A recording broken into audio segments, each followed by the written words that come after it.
Hello ಪ್ರಿಯ ವೀಕ್ಷಕರೇ ಹಾಗೂ ಬಂಧುಗಳೇ, ನಾನು ನಿಮ್ಮ ಕನ್ನಡತಿ ಕವಿ. ಎಲ್ಲ ಹೇಗಿದ್ದೀರಾ? ನಾನು ತುಂಬ ಆರಾಮಾಗಿದ್ದೀನಿ. ನೀವು ಎಲ್ಲ ಆರಾಮಾಗಿದ್ದೀರಾ ಅಂತ ಭಾವಿಸಿ ಇವತ್ತಿನ ವಿಡಿಯೋ ಶುರು ಮಾಡೋಣ. ಇವತ್ತಿನ ರಂಗೋಲಿ ಪುಟಾಣಿ ರಂಗೋಲಿ 8x8.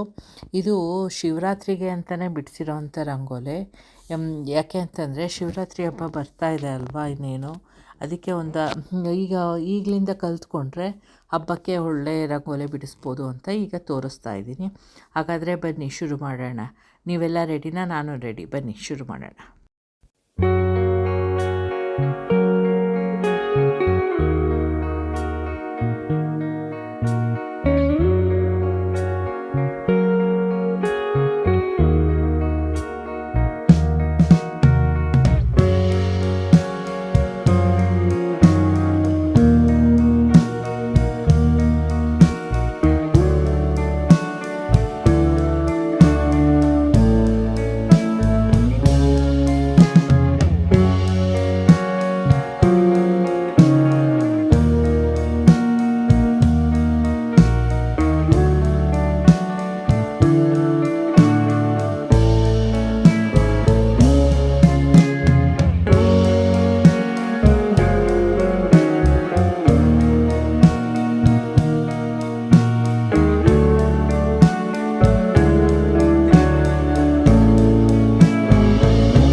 ರಂಗೋಲಿ ಮುಗೀತು. ಹೇಗೆ ಅನ್ನಿಸ್ತಿದೆ?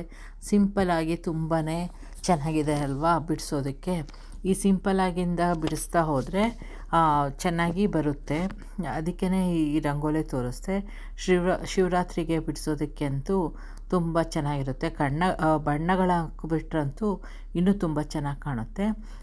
ಆದ್ದರಿಂದ ಕಲ್ತ್ಕೊಳ್ಳಿ ಈ ರಂಗೋಲಿನ. ಈ ರಂಗೋಲಿಗೆ ಯಾವುದೆಲ್ಲ ಕಲರ್ ಹಾಕಿದ್ರಿ, ಹೇಗೆ ಕಾಣಿಸ್ತಾ ಇದೆ ಅಂತ ನನಗೆ ಕಮೆಂಟ್ ಮೂಲಕ ತಿಳಿಸಿ. ಇಲ್ಲಿಗೆ ಇವತ್ತಿನ ವಿಡಿಯೋ ನಿಲ್ಲಿಸ್ತಾ ಇದ್ದೀನಿ. ನಾಳೆ ಮತ್ತೊಂದು ಡಿಸೈನ್ ಜೊತೆ ಸಿಗೋಣ. Bye, take care, see you tomorrow.